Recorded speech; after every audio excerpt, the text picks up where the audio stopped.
तो आज के टॉपिक में हम लोग रेस्पिरेशन पढ़ने वाले हैं।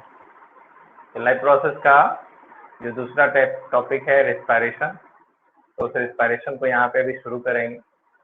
अभी समझते हैं थोड़ा सा पहले इसका क्लू कि आखिर हम लोग जो सर, है डाइजेशन ने किया है। हाँ बोलो, कोई बात है? आज इंटेस्टाइन वाटर एब्जॉर्ब करके कहाँ भेजता है? वाटर एब्जॉर्ब होकर के चला जाता है ब्लड कैपिलरी में, उसके बाद वो चला जाता है जैसे इस अगर उसका जैसे ये डिपेंड करता है ना कि आपके बॉडी में वाटर कितना है। ठीक है, कभी कभी देखते होंगे कि जो अ, एक मिनट। तो अभी हम लोग शुरू करेंगे रेस्पिरेशन और इसका देखते हैं क्लू कि आखिर रेस्पिरेशन क्यों होता है डाइजेशन के बाद, उसको समझना है थोड़ा सा पहले आपको। तो पहले डेफिनेशन मैं नहीं करूंगा, पहले मैं क्लू दूंगा यहाँ पे कि एक्चुअली क्या होता है। चाहे जो भी तरीका हो, है ना, डिफरेंट मोड ऑफ न्यूट्रिशन आपने पढ़ा हुआ है। तो वेरियस मोड ऑफ न्यूट्रिशन से आपने क्या किया है, फूड को इंटेक कर लिया हुआ है। वेरियस मोड ऑफ न्यूट्रिशन में आपने फूड को इंटेक कर लिया हुआ है। अब ये जो फूड है ये ट्रांसपोर्ट सिस्टम में आया, है ना। फूड जो है वो कहाँ आया, ट्रांसपोर्ट सिस्टम में आया। और ये ट्रांसपोर्ट सिस्टम जो है उस फूड को, जो डाइजेस्टेड फूड है ना, इस डाइजेस्टेड फूड को कहाँ तक ले जाता है? तो जनरली ये ले जाता है कहाँ तक, तो ये छोड़ देता है टिश्यू फ्लूइड तक। ठीक है, डायरेक्ट कनेक्शन कभी होता नहीं है, समझना है जरा सा। तो ये ट्रांसपोर्ट सिस्टम जो है, जैसे मान लो कि यहाँ पे इस तरह से कोई सेल है ना, कोई सेल है और सेल के पास जैसा कि आप मानो तो न्यूक्लियस है यहाँ पे, और इसके पास क्या है, साइटोप्लाज्म भी है। ये सारी चीजें हो जाती हैं और इसके बाद बाकी चीजें हैं जिसमें हम खास चीजें यहाँ पे बात करेंगे, माइटोकॉन्ड्रिया की यहाँ पे बात करेंगे कि यहाँ की रिस्पायरेशन में जनरली इसी का काम है। ठीक है, तो जो फूड मटेरियल है, कौन कौन सा फूड मटेरियल था आपको याद ही होगा, कौन कौन सा फूड मटेरियल है। तो फूड मटेरियल में प्रोटीन यानी अमाइनो एसिड है।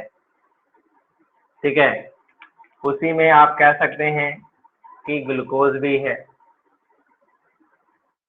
ग्लूकोज भी है ना। फैटी एसिड है। इसी में कह सकते हैं कि फैटी एसिड, फैट्स भी है। ये सारे मॉलिक्यूल है। अब ये जो सारे डाइजेस्टेड फूड मटेरियल आए हैं, यहाँ से जो ट्रांसपोर्ट से जो सारे फूड मटेरियल यहाँ पे आया हुआ है ना, ये सराउंडिंग द सेल, है ना, सराउंडिंग द सेल, सेल के बाहर में है।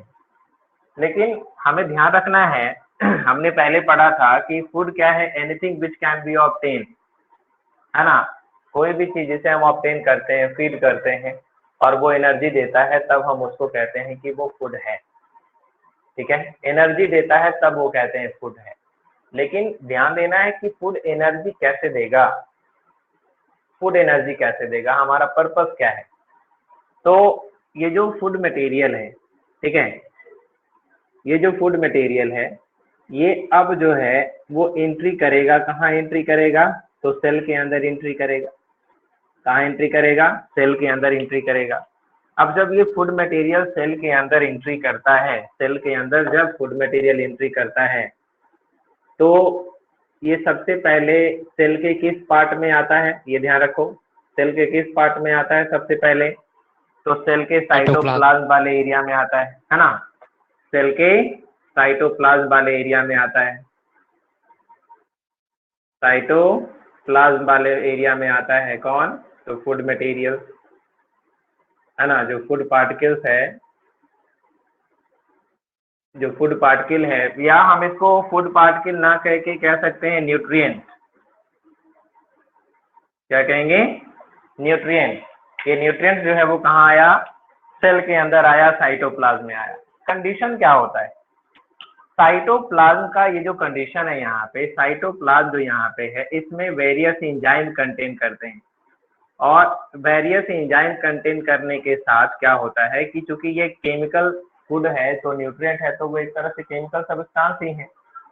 तो केमिकल सब्सटेंस ये जो यहाँ पे है ना, ये एंजाइम्स के प्रेजेंस में क्या होता है कि ये ब्रेक करना शुरू करता है, और ये ब्रेक जब करता है, ध्यान देंगे, ये जो फूड मॉलिक्यूल है, कोई भी फूड मॉलिक्यूल है ना, तो ये जो फूड मॉलिक्यूल है ये क्या होता है, ये ब्रेक करता है ना, इसका क्या होगा, ब्रेक डाउन होता है। और जब ब्रेक डाउन होता है तो ये साइटोप्लाज्म के अंदर ऑक्सीजन भी नहीं होता है, तो ऑक्सीजन के एब्सेंस में ही क्या होता है, ये टूट जाता है। और जब ये टूटता है तो एक्चुअली में मान के चलते हैं कि ये जो फूड हमारा है वो क्या है, ग्लूकोज है। क्या है, ग्लूकोज है, ठीक ग्लूकोज। है। और ये ग्लूकोज जो है वो कन्वर्ट हो जाता है, किस में कन्वर्ट हो जाता है, तो 2 मोल ऑफ पायरुविक एसिड में, किस में कन्वर्ट हो जाता है, 2 mole of 2 mole of pyruvic acid pyruvic में। एसिड। और इसके टूटने पर जो 2 मोल ऑफ पायरुविक एसिड बनता है, इसके साथ साथ क्या निकलता है, तो एनर्जी भी रिलीज करता है। क्या रिलीज करता है, एनर्जी भी रिलीज करता है, एनर्जी। ठीक है ना। अब यही जो 2 मोल ऑफ पायरुवेट, मान लिया जाए कि अब जो है यहाँ पर से न्यूक्लियस को मैं हटा देता हूँ, ठीक है, ये कन्वर्ट हो गया किसमें, किसमें कन्वर्ट हो गया, पायरुवेट में कन्वर्ट हो गया। ये जो है इसको मान के चलते हैं कि ये पायरुवेट है या पायरुविक एसिड है। अब ये जो पायरुवेट है या पायरुविक एसिड है, ये इंटर कर जाएगा, कहाँ इंटर करेगा, तो माइटोकॉन्ड्रिया के अंदर। माइटोकॉन्ड्रिया। और जब ये माइटोकॉन्ड्रिया के अंदर इंटर करेगा तब इसका क्या होगा, कंप्लीट ब्रेकडाउन हो जाएगा। क्या होगा, कंप्लीट ऑक्सीडेशन हो जाएगा, कंप्लीट ब्रेकडाउन होगा। माइटोकॉन्ड्रिया के अंदर क्या होगा, कंप्लीट ब्रेकडाउन हो जाएगा, कंप्लीट ब्रेकडाउन हो जाएगा माइटोकॉन्ड्रिया के अंदर। इस तरह से दिखा दो, माइटोकॉन्ड्रिया के अंदर क्या होगा, complete breakdown.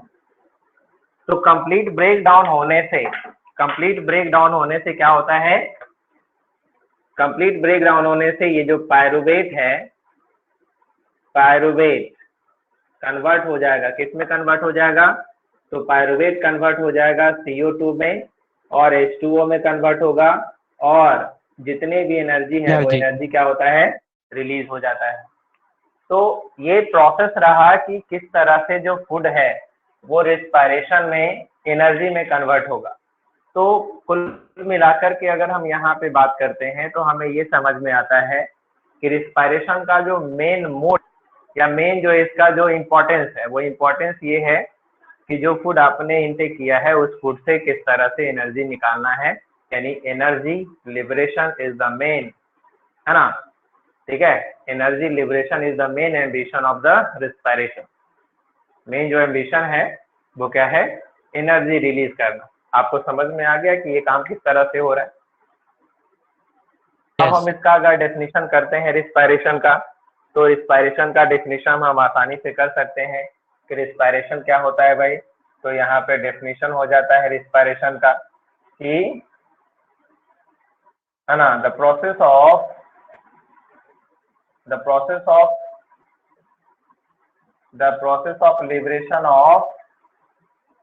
liberation of ATP energy, है ना, ऐसे कह सकते हैं, the process of formation of energy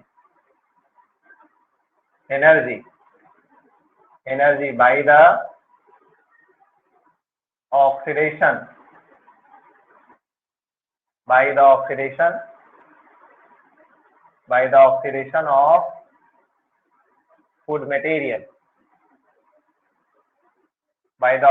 of food material, is called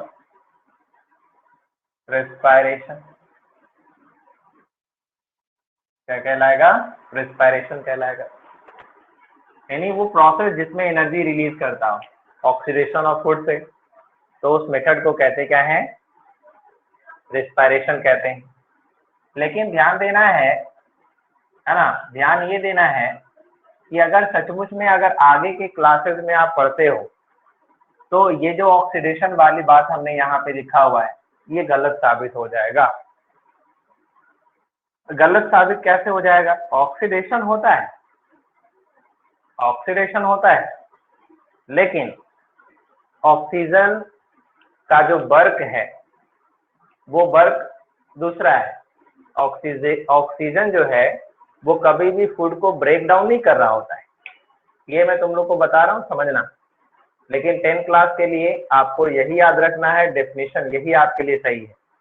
लेकिन मैं अवेयर करवा दे रहा हूँ क्योंकि जब आगे के क्लासेस में आप जाएंगे तो आपको पता चलेगा कि नहीं, ऑक्सीजन जो है वो ओनली काम क्या करता है, तो जिस समय ब्रेकडाउन होता है उस समय हाइड्रोजन बहुत ज्यादा रिलीज करता है। तो हाइड्रोजन जब रिलीज करता है, सोचो जरा, हाइड्रोजन रिलीज करेगा तो सेल के अंदर हाइड्रोजन आयन बढ़ता चला जाएगा। तो सेल के अंदर जितना ज्यादा हाइड्रोजन आयन बनेगा, सेल के अंदर एसिडिटी उतनी ज्यादा होती चली जाएगी। समझ रहे हो बात को? हाइड्रोजन आयन का बढ़ने के कारण क्या होगा, एसिडिटी बढ़ती चली जाएगी। तो एसिडिटी को रिड्यूस करने के लिए ऑक्सीजन हाइड्रोजन से ऐड होता है और क्या कन्वर्ट कर लेता है, वाटर मॉलिक्यूल बना देता है। तो एसिडिटी अगर ज्यादा हो जाए तो सेल हो जाएगा डैमेज। तो during the breakdown of the food material जो हाइड्रोजन रिलीज करता है उसको वाटर में कन्वर्ट करने के लिए ऑक्सीजन की आवश्यकता होती है। ऑक्सीजन की आवश्यकता फूड को ब्रेक डाउन करने के लिए नहीं होती है। बट यहाँ पे हम लोग पढ़ेंगे यही कि क्या होता है, ऑक्सीडेशन होता है और एनर्जी रिलीज करती है। इस प्रोसेस को क्या कहते हैं, रेस्पिरेशन कहते हैं। अरे बस समझ में? यस। ठीक है, चलिए। तो ये नोट आपने कर लिया होगा या स्क्रीनशॉट आपने ले लिया इसको? हाइड्रोजन को वाटर में चेंज करने के लिए ऑक्सीजन रिलीज होता है। हाँ बिल्कुल बिल्कुल, हाइड्रोजन को वाटर में चेंज करने के लिए ऑक्सीजन का यूज होता है। Oxygen can not use for the break down of the food material. Oxygen का इस्तेमाल किसके लिए होता है, हाइड्रोजन को वाटर में कन्वर्ट करने के लिए। यानी हाइड्रोजन जो भी है उसको ऑक्सीजन रिएक्ट करके उसको वाटर में कन्वर्ट करता है। ठीक है, तो ये हो Yes. गया डेफिनेशन ऑफ रिस्पायरेशन, जिसको हम कह सकते हैं, है ना। अब कुल मिला के अगर हम कहेंगे तो टोटल अगर हम बात कहेंगे तो क्या होता है, तो रिस्पायरेशन क्या है, तो एक्सचेंज ऑफ ऑक्सीजन और कार्बन डाइऑक्साइड है बिटवीन द इन्वायरमेंट और सेल्स है ना, जहाँ पे न्यूट्रिएंट को ब्रेक डाउन करते हैं एंजाइमेटिकली और रिलीज करते हैं एनर्जी। कुल मिला के यही होता है। ठीक है, बड़ा डेफिनेशन लिखेंगे तो ठीक है। तो अब ध्यान देते हैं कि ये टर्म किसने दिया, तो उसको समझना है क्या क्या होता है यहाँ पे। The term respiration, the term respiration was coined by Dutrochet. Scientist का नाम क्या है, ड्यूट्रोचैट।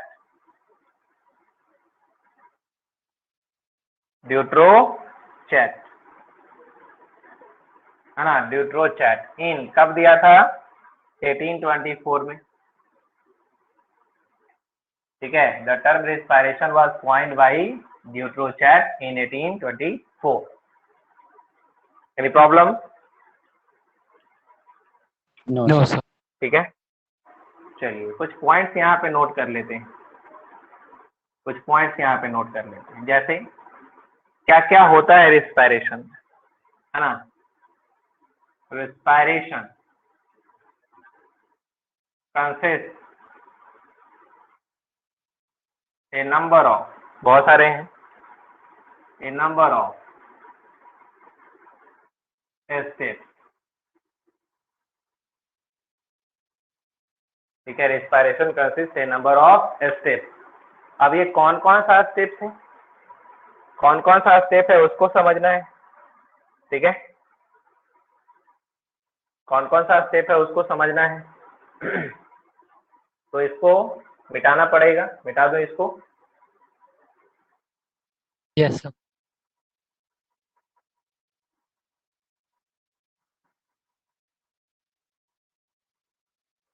तो जो स्टेप है उसको मैं एक फ्लो चार्ट के रूप में दिखा दूं क्या, जो स्टेप है उसको फ्लो चार्ट के रूप में दिखा दूं क्या?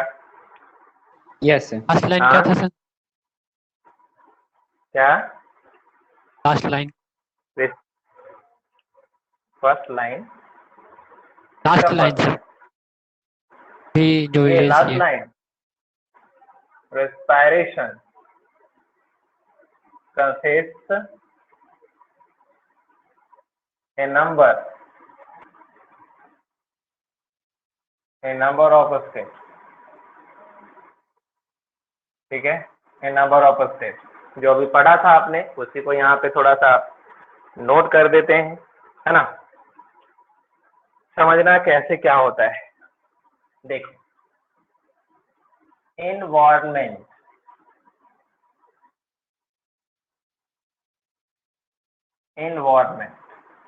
ठीक है, इन्वायरमेंट से जो हम एयर ले रहे हैं उसको कंसिडरेशन में डालते हैं कि जो एयर हम ले रहे हैं इन्वायरमेंट से उसमें ऑक्सीजन ज्यादा है, so that is why this is called the fresh air. क्या कह रहे हैं, क्या कह रहे हैं, फ्रेश एयर। हम फ्रेश एयर ले रहे हैं, और जो फ्रेश एयर हम ले रहे हैं वो एटलीस्ट लास्टली कहाँ तक चला जा रहा है, तो लंग्स तक चला जा रहा है। कहाँ तक चला जाएगा, वो लंग्स तक चला जाएगा। लंग्स। और लंग्स के बाद अल्टीमेटली उसको कहाँ जाना है, एब्जॉर्ब होकर के डिफ्यूज करके कहाँ जाना है, ब्लड में चला जाना है। कहाँ जाना है जी, ब्लड में जाना है ना, ब्लड में, हाँ, एल्वियोली से क्या होगा, ब्लड में चला जाएगा। और ब्लड से फिर कहाँ चला जाता है, अभी अभी बताया था, टिश्यू फ्लूइड वाले एरिया में चला जाएगा। हाँ, और टिश्यू फ्लूइड कनेक्टेड है, किसके साथ कनेक्टेड है, तो सेल्स के साथ कनेक्टेड है। तो अब जो ये जो फ्रेश एयर है, जो ऑक्सीजन है, वो ऑक्सीजन कहाँ चला जा रहा है, सेल्स के पास चला जा रहा है, ठीक है। अब सेल के पास क्या हो रहा है, यहाँ पे सेल के पास हो रहा है oxidation, oxidation of food. Cell के अंदर जो ऑक्सीजन जाएगा उसका क्या होगा, ऑक्सीडेशन में इस्तेमाल होगा। तो जब ऑक्सीडेशन होगा तो फॉर्मेशन क्या हो जाएगा, ऑक्सीडेशन से क्या फॉर्मेशन होगा, ऑर्गेनिक सब्सटेंस के ऑक्सीडेशन से क्या फॉर्मेशन होगा, CO2 का फॉर्मेशन होगा। अब ये जो CO2 का फॉर्मेशन होगा, ये CO2 पुनः कहाँ जाएगा भाई, तो ये पुनः चला जाएगा कहाँ, टिश्यू फ्लूइड में। टिश्यू फ्लूइड कहाँ चला जाएगा, टिश्यू फ्लूइड में चला जाएगा। और टिश्यू फ्लूइड से ये फिर पुनः कहाँ चला जाएगा, फिर वापस चला जाएगा कहाँ, ब्लड में चला जाएगा। और ब्लड से फिर वापस ये कहाँ जाएगा, लंग्स में आएगा।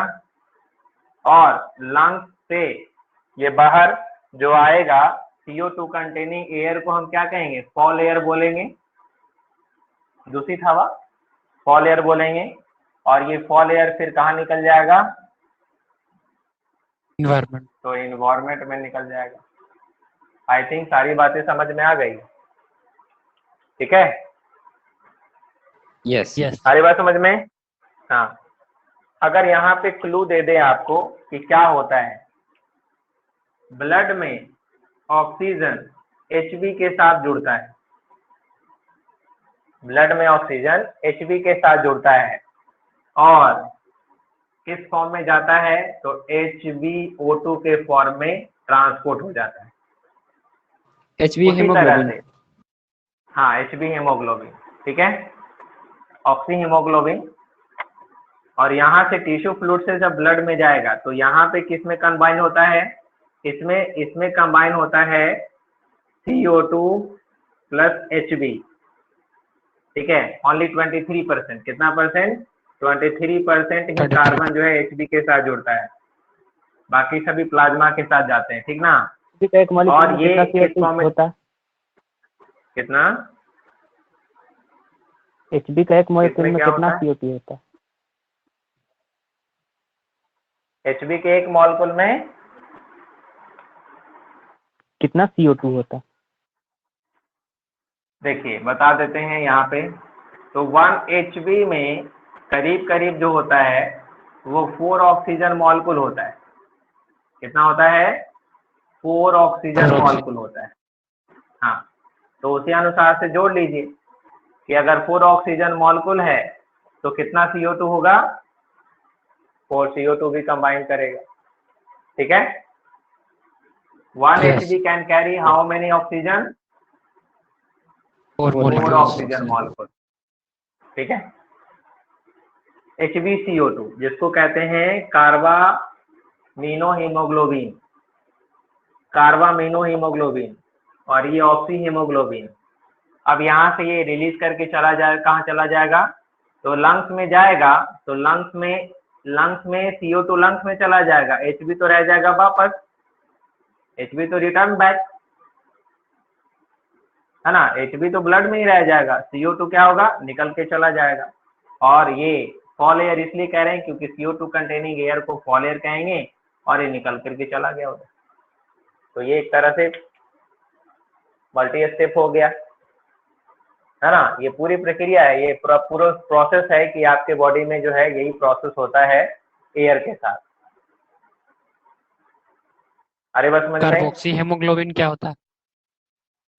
कार्बोक्सी हेमोग्लोबिन तब बनता है ना, कार्बोक्सी हेमोग्लोबिन तब बनता है जब कार्बन डाइऑक्साइड, जब कार्बन और ऑक्सीजन दोनों का अमाउंट जो है इक्वल रहता है, CO plus Hb,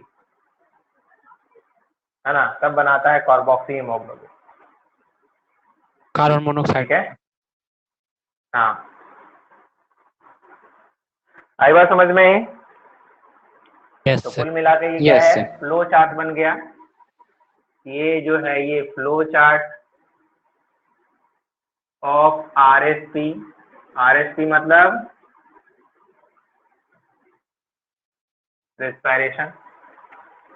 that's all, मिटा दो इसको।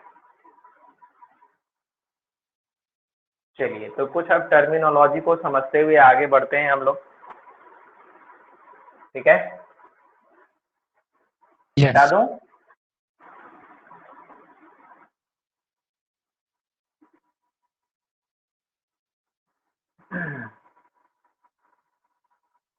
चलिए, अब समझते हैं कुछ पॉइंट, जैसे respiratory substrate, respiratory substrate, respiratory substrate क्या होता है? What is the respiratory substrate? ये रेस्पिरेटरी सबस्ट्रेट क्या है? सोचिए।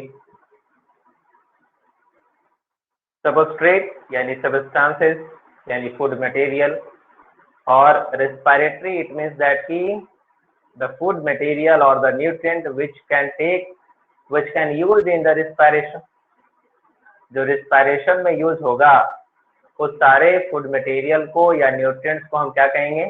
रेस्पिरेटरी सबस्ट्रेट कहेंगे। ठीक है, तो हम यहाँ पे डेफिनेशन इसका कर दे रहे हैं कि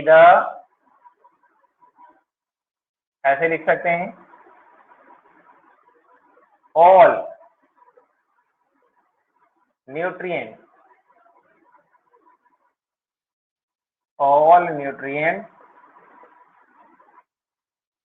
all nutrients which used in the respiration, है ना, all nutrients which used in the respiration are called respiratory substrate, respiratory substrate. अब एज फॉर एग्जाम्पल की अगर आप बात करेंगे कि रिस्पायरेटरी सबस्ट्रेट का एग्जाम्पल क्या हो जाएगा, तो एग्जाम्पल में भाई ग्लूकोज भी है, प्रोटीन भी है, फैट्स भी है, और अदर चीजें हैं। ये मेन तो थ्री है ना, ये 3 मेन है ना। यस। अब देखो, कह सकते हैं यहाँ पे कि प्रोटीन, फैट और ग्लूकोज में सबसे ज्यादा किसका इस्तेमाल होता है? हम सबसे ज्यादा क्या लेते हैं फूड के फॉर्म में? ग्लूकोज लेते हैं। ग्लूकोज। तो हाँ बिल्कुल, सबसे ज्यादा ग्लूकोज लेते हैं। तो मोस्ट कॉमन रेस्पिरेटरी सबस्ट्रेट, जैसे आपने देखा होगा बुक में, तो जब शुरू किया होगा रिस्पायरेशन का इक्वेशन, है ना। रिस्पायरेशन का जो इक्वेशन अभी हमने दिया नहीं है वो मैं डालूंगा, ठीक है। रिस्पायरेशन का इक्वेशन जब देते हैं तो ग्लूकोज को ही हम लेके चल रहे हैं, यहाँ भी हमने कुछ शुरू किया तो ग्लूकोज को ही लिया, वही क्यों, तो जो सबसे ज्यादा कॉमन है, सबसे ज्यादा अमाउंट में है, उसको रखते हैं कॉमन रेस्पिरेटरी सबस्ट्रेट, है ना। तो कह सकते हैं ग्लूकोज, हाँ, glucose is the most common respiratory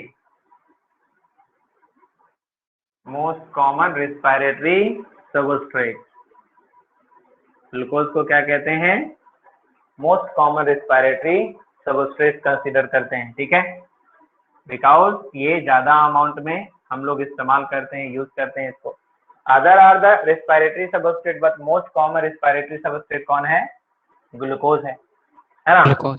आ रही बात समझ में, मोस्ट कॉमन कौन, ग्लूकोज, ठीक है। अगर हम देखना चाहेंगे कि बाकी जो रिस्पिरेटरी सबस्ट्रेट है उन सब का क्या होता है, कैसे वो टूटता है, उन सब चीजों को अगर समझना है तो वो भी समझ सकते हैं, ठीक है ना, वो चीज भी समझ सकते हैं। चलिए अब ध्यान देते हैं यहाँ पे कि कैसे बाकी जो रिस्पिरेटरी सबस्ट्रेट है उसका ब्रेकडाउन होता है।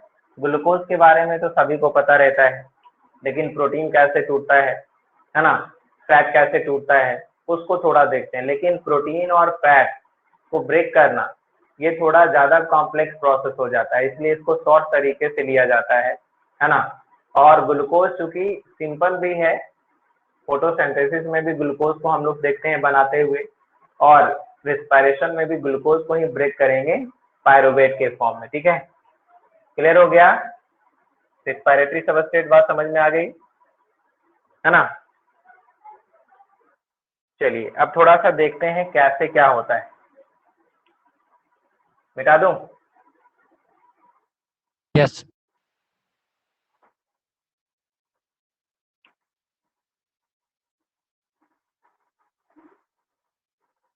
चलिए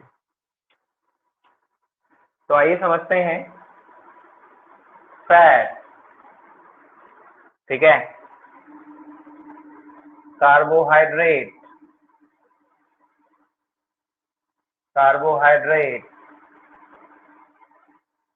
प्रोटीन, ये हम रिस्पिरेटरी सबस्ट्रेट की बात करें, और ये हम देखने वाले हैं कि ये सारे रिस्पिरेटरी सबस्ट्रेट का क्या इस्तेमाल होता है, ठीक है।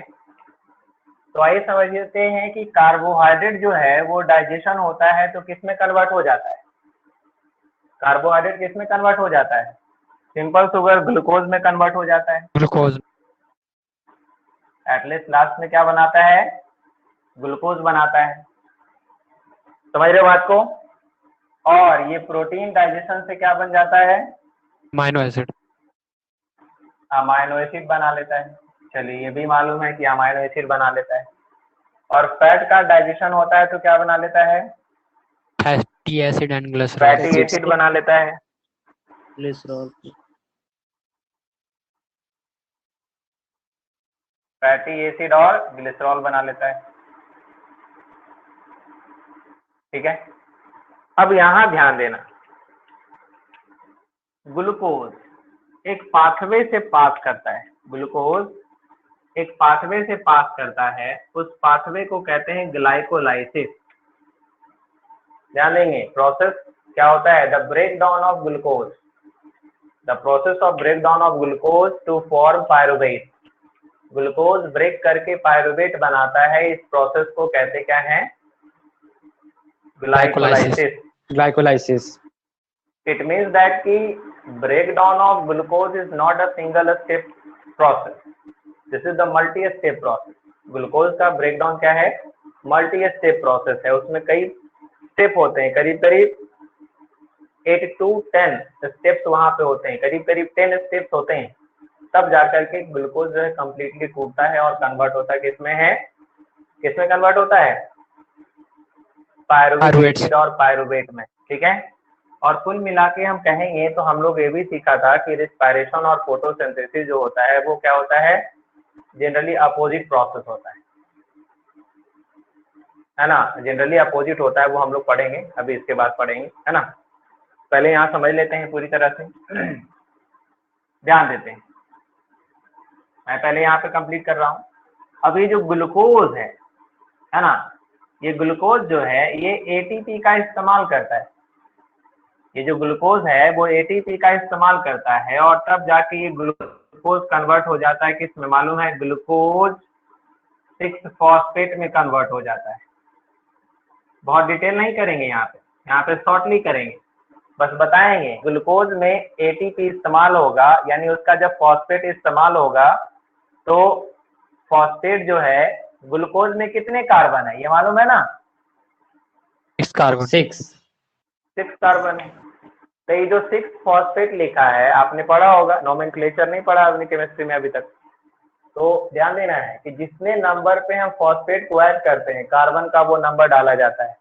तो यहाँ पे 6 नंबर कार्बन पे फॉस्फेट को लिखा है, इसलिए नाम क्या बन गया, ग्लूकोज 6 फॉस्फेट। ठीक है, हाँ, ग्लूकोज 6 फॉस्फेट। इस ग्लूकोज 6 फॉस्फेट में एक बार और, ठीक है, अभी यहाँ पे क्या मालूम है, एक यहाँ पे एक स्टेप मैं छोड़ रहा हूँ, ठीक है, एक स्टेप यहाँ पे हम रिड्यूस कर रहे हैं, छोड़ रहे हैं, क्योंकि यहाँ पे इसका क्या होता है, आइसोमेराइजेशन होता है। आइसोमेराइजेशन का मतलब क्या होता है मालूम है, ये ग्लूकोज का जो मॉलिक्यूल है, कार्बन है, ये क्या होता है आपस में अरेंज होते हैं, और जब अरेंज होते हैं तो बन जाता है फ्रुक्टोज। जब आपस में अरेंज होते हैं तो क्या बन जाते हैं, फ्रुक्टोज बन जाते हैं। और यही जो ग्लूकोज है, ग्लूकोज जब अरेंज होकर के फ्रुक्टोज बन गया तो क्या नाम पड़ गया, फ्रुक्टोज 6 फॉस्फेट। क्या नाम पड़ जाएगा, फ्रुक्टोज 6 फॉस्फेट। तो वो जो फ्रुक्टोज 6 फॉस्फेट है, उस फ्रुक्टोज 6 फॉस्फेट में एक और जो है वह एक और फॉस्फेट को ऐड करते हैं, और एक और फॉस्फेट को ऐड करते हैं तो यहाँ पे क्या होता है, अब जो फॉस्फेट ऐड कर रहे हैं वो कितने नंबर पे जाएगा, 1 नंबर पे जाएगा। और कितना फॉस्फेट हो गया, 2 फॉस्फेट, तो क्या नाम पड़ गया, बाइफॉस्फेट। हाँ, ग्लूकोज 1,6 बाई फॉस्फेट हो गया। ठीक है, अब ये जो फ्रुक्टोज है ना, फ्रुक्टोज 1,6 फॉस्फेट है, ये किस में कन्वर्ट होता है, तो इसका कन्वर्जन सोचो, हम लोग बनाते समय इस्तेमाल किए थे ना जीएपी का, ग्लिसरॉल्डिहाइड फॉस्फेट का, डीएचएपी का, याद है। तो यहाँ पर वो चीजें फिर कन्वर्ट होगा किसमें, तो ये जो है एक रिवर्स प्रोसेस में कन्वर्ट हो जाता है ना। ऐसा एक केमिकल बनता है जो कि क्या है, इंटर कन्वर्टिबल है। किसमें कन्वर्ट होता है, जीएपी, ग्लिसरॉल्डिहाइड फॉस्फेट, या ग्लिसरॉल्डिहाइड फॉस्फेट को एक और क्या नाम दिए थे, पीजीएल, है ना, फॉस्फोग्लिसरॉल्डिहाइड या ग्लिसरॉल्डिहाइड फॉस्फेट, याद है। और क्या दिया था, डीएचएपी। तो इंटर कन्वर्टिबल मॉलिक्यूल में कन्वर्ट हो जाता है डीएचएपी में या डाइहाइड्रोक्सी एसीटोन फॉस्फेट में। और ये जो जीएपी है ये कई स्टेप और पास करता है, और कई स्टेप और पास करने के बाद ये फॉर्मेशन करता है किसका, पायरुविक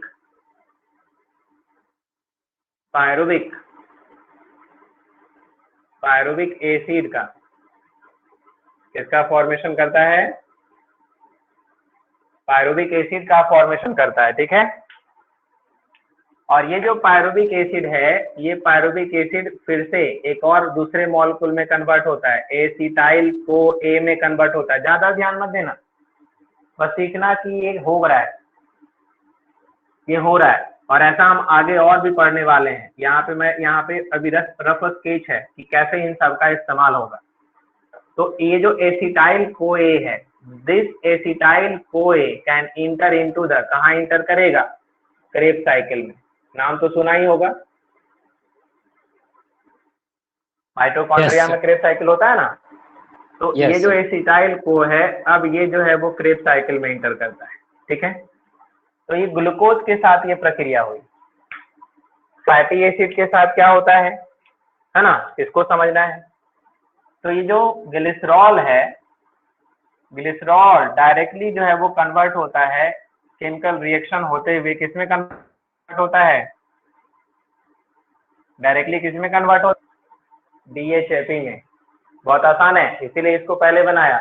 ग्लिसरॉल डायरेक्टली किसमें कन्वर्ट हो गया, डाईहाइड्रोक्सी एसीटोन फॉस्फेट में। ठीक है, डाईहाइड्रोक्सी एसीटोन फॉस्फेट में कन्वर्ट हो गया, फिर इस प्रोसेस को फॉलो करेगा, इस प्रोसेस को फॉलो करेगा।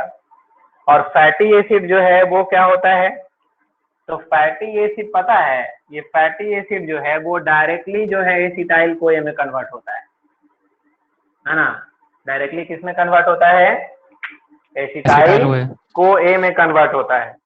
और ये जो अमाइनो एसिड है ना, ये अमाइनो एसिड जो है ये डायरेक्टली किस में कन्वर्ट होता है, पायरुविक एसिड में कन्वर्ट हो जाता है। तो कुल मिलाकर के जो रिस्पायरेटरी सबस्ट्रेट्स होते हैं, उन रिस्पायरेटरी सबस्ट्रेट का सबको चाहे वो डिफरेंट पाथवे क्यों ना एक्वायर करे, उन सबको या तो पायरुविक एसिड बनाना है, या तो एसिटाइल कोए बनाना है, और लास्टली कहाँ इंटर करना है, क्रेब्स साइकिल में। कहाँ इंटर करना है, क्रेब्स साइकिल के लिए माइटोकॉन्ड्रिया में इंटर करना है। सारे बात समझ में, यस क्लियर। स्क्रीनशॉट कर लीजिए या मैं मिटा दूं इसको।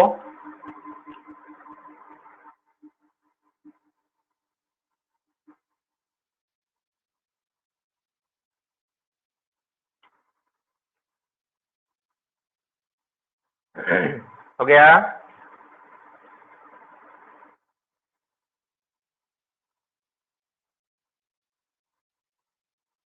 हो गया। Yes sir.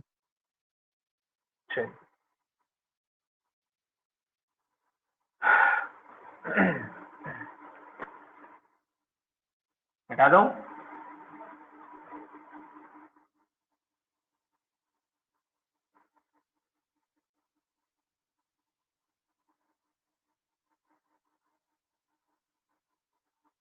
अब आगे हम समझते हैं। क्या क्या समझना है आगे, बताओ जल्दी से बताइए।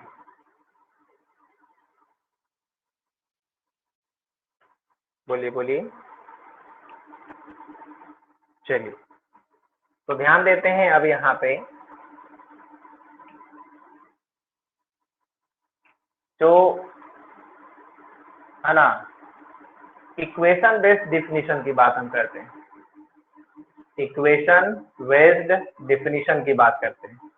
ठीक है, इक्वेशन ऑफ रिस्पायरेशन क्या लिखा जाता है, तो ध्यान देना है, समझना है। इक्वेशन बेस्ड रिस्पायरेशन का डेफिनेशन क्या होता है।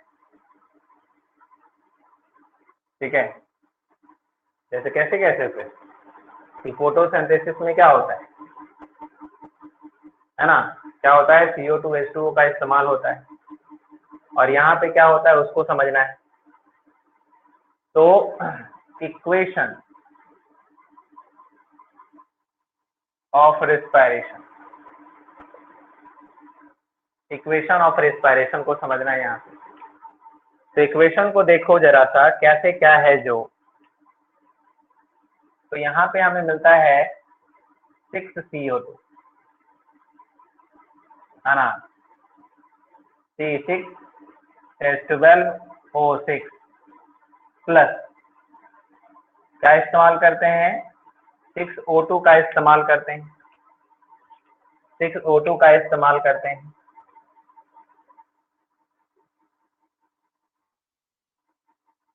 यही है इक्वेशन, तो यही है इक्वेशन, तो यही है। और यहाँ पे क्या होता है, एंजाइम्स हो जाते हैं, एंजाइम्स तो रहेंगे ही रहेंगे। फिर तब किस में कन्वर्ट होता है, तो एटलीस्ट लास्ट में क्या बनाता है, 6CO2 6H2O, और क्या हम लोग पढ़ते हैं 38 ATP है ना, और क्या होता है 38 ATP है ना, 38 ATP मॉलिक्यूल बनता है। तो इक्वेशन अगर हमने ऐसे लिखा हुआ है तो हम क्या कह सकते हैं, रिस्पायरेशन का डिफिनीशन कैसे हो जाएगा, क्या होता है?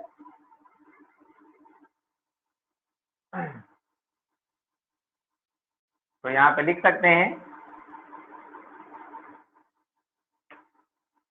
द प्रोसेस इन विच, ध्यान देना, the process in which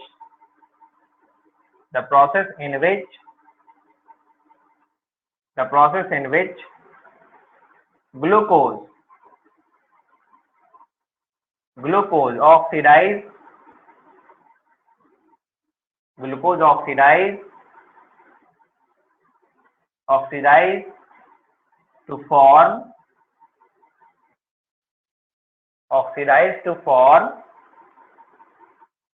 to form CO2,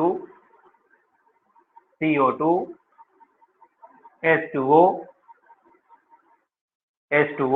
and ATP energy.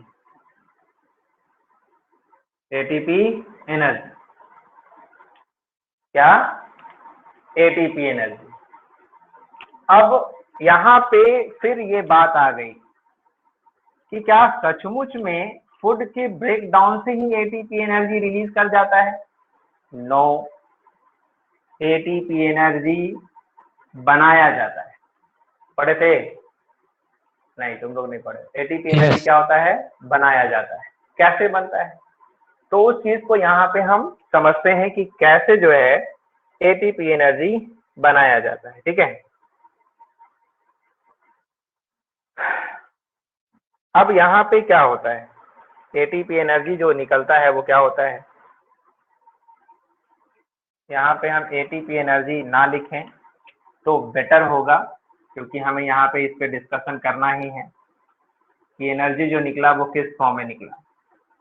ठीक है, तो along with liberation of CO2 and H2O energy भी निकलता है, एनर्जी भी बनता है। आपने देखा है the process in which glucose oxidise to form CO2 H2O and energy is called, क्या कहलाया? रेस्पायरेशन। पूरा कर ले इसको, क्या कहेंगे इसको? रेस्पायरेशन। अब क्या होता है, जो एनर्जी ये है, ये एक्चुअली एनर्जी किस फॉर्म में है? तो heat is a ultimate form of all types of energy. Chemical reaction हो रहा है, आपने कभी चूना देखो, चूना संगाई पुताई होता है, Yes. Yes. उसको पानी में डाले हो तो क्या नजर आया है? देखा है? पता, आप तो भाई दूसरे गर्म हो तरीके जाता का पेंट ही इस्तेमाल हो रहा है, वो गर्म होता है, खौलने लगता है, बहुत Yes. खौलता है, काफी देर तक खौलता है, नहीं, काफी देर तक खौलता है। इवन अगर उस समय उस खौलते हुए में अगर हम डाल देते हैं हाथ को तो क्या हो सकता है? पूरा स्किन गल जाएगा, कितना वो हीट हो जाता है। क्या हुआ? रिएक्शन हो रहा था तो क्या जनरेट हो रहा था? हीट रिलीज हो रहा था। तो यहाँ जो आपके पास ये जो ऑक्सीडेशन का प्रोसेस हुआ है, इस ऑक्सीडेशन के प्रोसेस में ये जो एनर्जी निकला है, ये एनर्जी भी एक्चुअली हीट के फॉर्म में है। क्या है? हीट के फॉर्म में। और आपको मालूम है कि हीट जो है वो क्या होता है, तो कोई अदर मॉलिक्यूल अगर वहां पे प्रेजेंट हो तो उस हीट के कारण किसी दूसरे मॉलिक्यूल में कोई ना कोई चेंजमेंट आ ही जाएगा। हीट के कारण उस वहां पे प्रेजेंट किसी दूसरे मॉलिक्यूल में क्या होगा? कोई ना कोई चेंजमेंट आ जाएगा। तो क्या होता है समझिएगा, ये जो एनर्जी निकला, कितना एनर्जी निकला? कितना एनर्जी निकला ये पता है ना? Total heat Yes. कितना जनरेट हुआ 1 मॉलिक्यूल ऑफ ग्लूकोज के ब्रेकडाउन से? कितना कितना कैलोरी एनर्जी? कितना कैलोरी एनर्जी? एक मॉलिक्यूल ग्लूकोज के टूटने से कितना एनर्जी, कितना कैलोरी एनर्जी? 686 kilo calorie. कितना किलो कैलोरी एनर्जी निकलता है? या इतना जूल एनर्जी, इतना जूल या इतना कैलोरी के बराबर। आ रही बात समझ में? लेकिन अगर आप देखोगे तो आप धोखा खा जाओगे। धोखा क्या खाओगे? आपने अभी पढ़ा कि 38 एटीपी मॉलिक्यूल बनता है, और मैं आपको सिखाऊंगा, अभी बताऊंगा कि 38 एटीपी मॉलिक्यूल से कितना कैलोरी एनर्जी हुआ। तो 38 एटीपी मॉलिक्यूल को मल्टीप्लाई कर दो, किससे? 7.3 से मल्टीप्लाई करो, तो ज्यादा से ज्यादा कितना आ जाएगा? 270 या कुछ उसके करीब रहेगा। समझ रहे बात को? Yes, इसका sir. मतलब है कि हम यहाँ पे 686 किलो कैलोरी की बात कर रहे हैं, और यहाँ पे मिल कितना रहा है? तो 200-250 के करीब मिल रहा है, 270 266 के करीब मिल रहा है। तो बाकी जो कैलोरी एनर्जी है वो गया कहाँ? कहाँ गया? कहाँ गया वो? रिलीज कर गया, एज अ Energy को। हीट के रूप में बॉडी से रिलीज कर गया एटमॉस्फेयर में। जी हाँ, हमने only a part of liberated energy को ही एटीपी में कन्वर्ट किया है। A part of liberated energy को ही एटीपी में कन्वर्ट कर दिया है। जितना हमने कन्वर्ट किया एटीपी में, उससे दुगना जो है हीट के रूप में बॉडी से रिलीज कर गया इनवर्ड। बॉडी को हीट देने में और बॉडी से हीट रिलीज करने में खत्म हो गया। समझ रहे हो? Yes. चलिए, तो क्या होता है समझिए।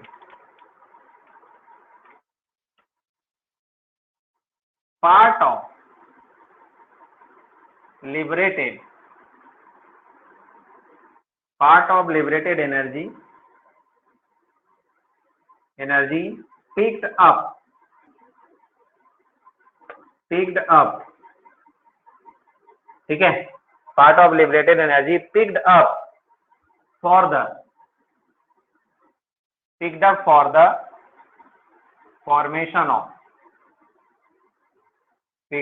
the formation of ATP from ADP and inorganic ADP and inorganic phosphate PI, inorganic phosphate PI। PI को कैसे लिख सकते हैं? दो तरीके से लिखा जाता है। एक, इनऑर्गेनिक फॉस्फेट को PI करके लिख सकते हैं, या IP. P आइसोलेट कर देते हैं, P आइसोलेट कर सकते हैं। ठीक है, अब ध्यान देंगे कैसे क्या हुआ। जो क्या होता है यहाँ पे समझना। The energy is trapped in establishing energy rich bond. The energy is trapped in establishing an energy rich bond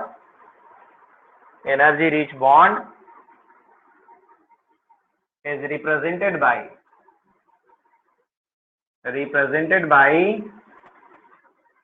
Esquigel symbol।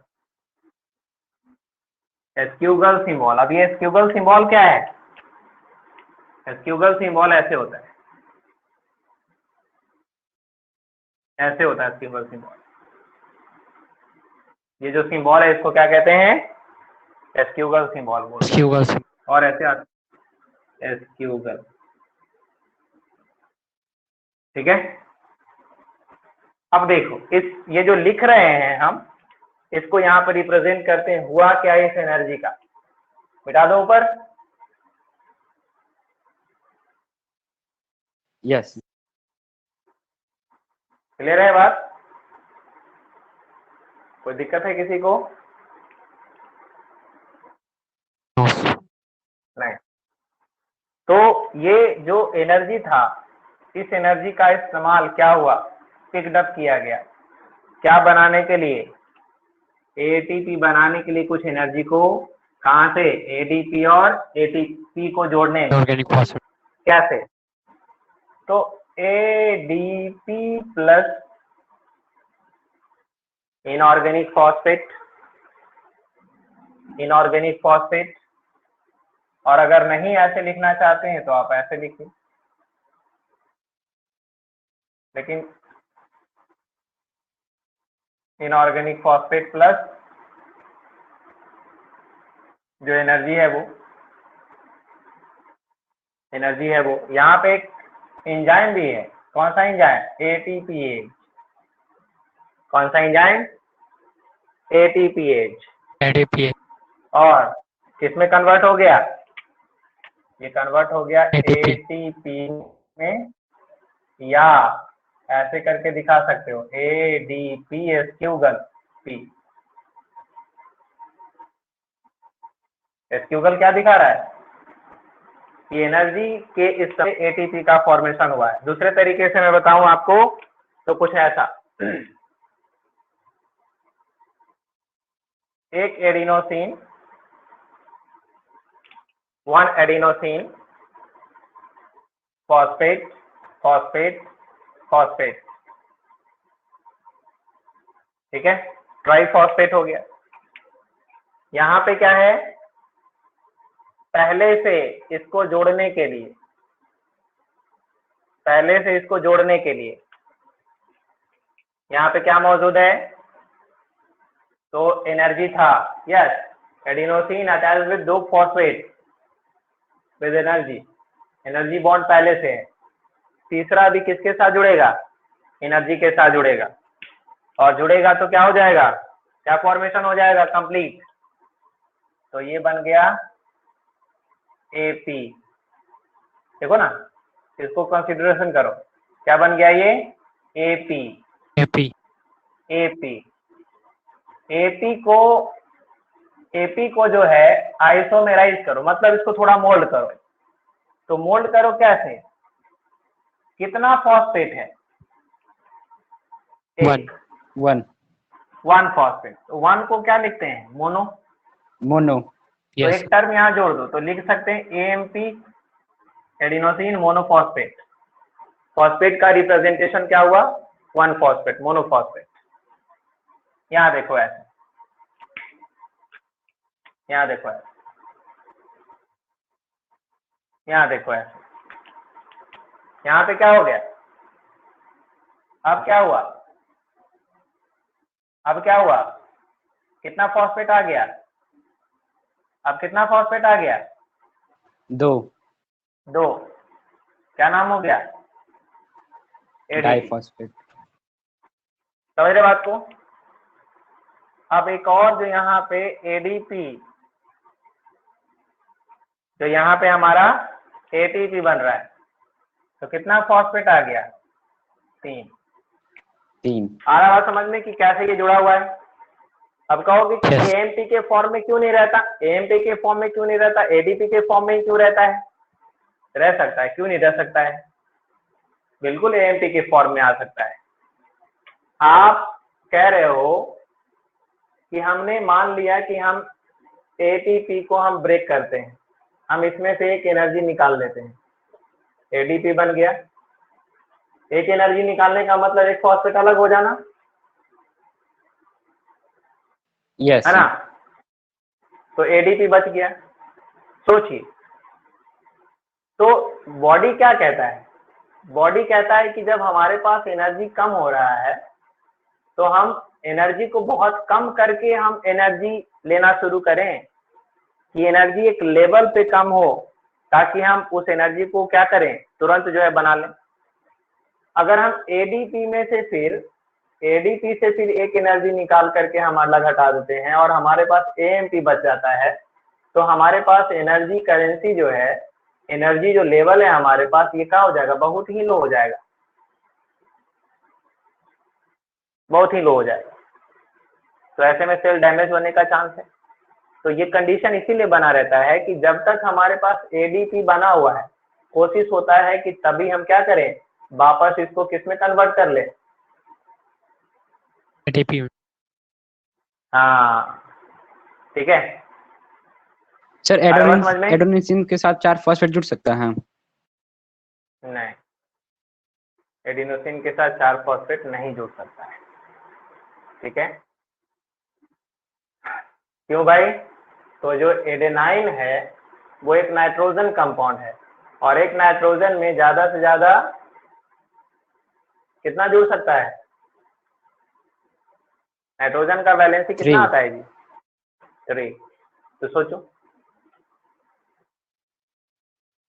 मैं ऐसा नहीं कह रहा हूँ, बस एक क्लू डाल रहा हूँ ऐसे ही, ये नाइट्रोजन कंपाउंड है लेकिन एटीपी ही बनता है ना?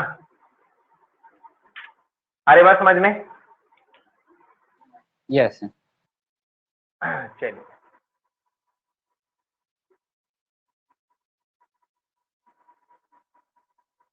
तो अब क्या होता है आगे, क्या करता है? ATP max available energy for doing various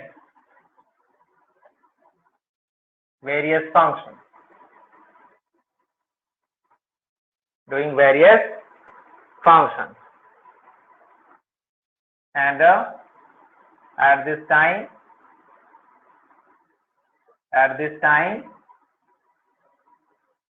ATP hydrolyzed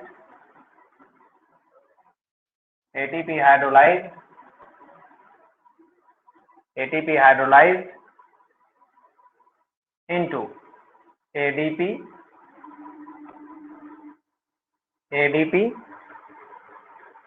and PI to release bond energy। जो बॉन्ड एनर्जी था वो क्या होगा? रिलीज हो जाएगा। कैसे होगा ये काम? कैसे होगा? तो एटीपी और एडीपीएस क्यूगल पी क्या होता है? H2O वाटर मॉलिक्यूल के साथ हाइड्रोलाइसिस होगा, और जब हाइड्रोलाइसिस होगा तो ये कन्वर्ट हो जाएगा किस में? ADP plus PI plus energy liberate कर देगा। Any problem? जो बना था वो एनर्जी हमें दे रहा है जब हम काम कर रहे हैं, तो है ना? बाद में क्या होगा? Lastly remaining energy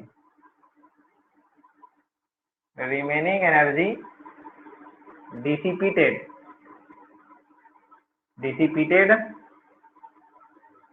as heat. Dissipate होना मतलब रिलीज हो जाना, डिसिपेटेड एज हीट के रूप में रिलीज करता है। डिसिपेटेड एज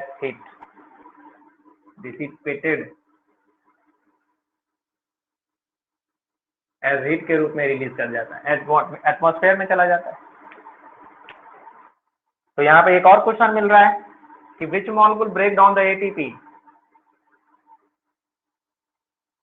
कौन सा H2O। मॉलिक्यूल एटीपी को ब्रेक H2O। करता है? Water molecule, not H2O, water molecule बोलेंगे। ठीक है, एटीपी क्या है? एटीपी को क्या कहते हैं?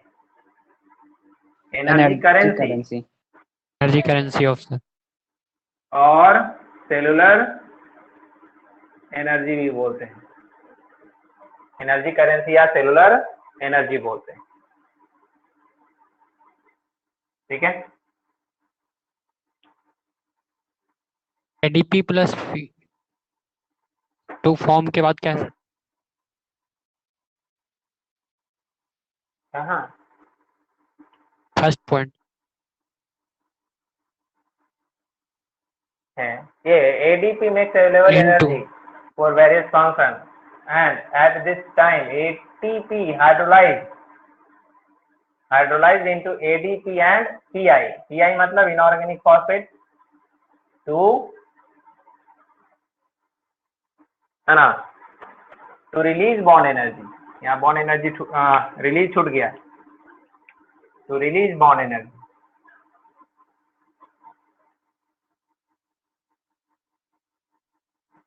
To release bond energy.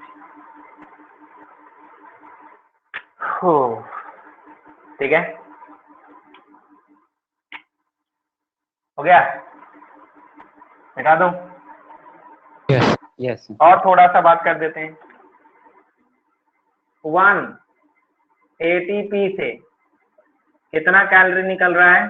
तो 7.3 किलो कैलोरी. और ठीक है, जूल कितना निकल रहा है? तो जूल निकालने के लिए हमको कह सकते हैं, जूल निकालने के लिए सीखना पड़ेगा 1 किलो कैलोरी इक्वल टू होता है 4.18 जूल. तो 1 ATP में जूल हो जाएगा 7.3 इंटू 4.18, तो कितना हो गया? 30/30.5 जूल. ये ओल्ड एस्टिमेट है, ध्यान रखना. यानी एक एटीपी में कितना जूल, इतना जूल और इतना कैलोरी. कैलोरी कम वैल्यू होता है और जूल का ज्यादा वैल्यू होता है. हो गया कंप्लीट?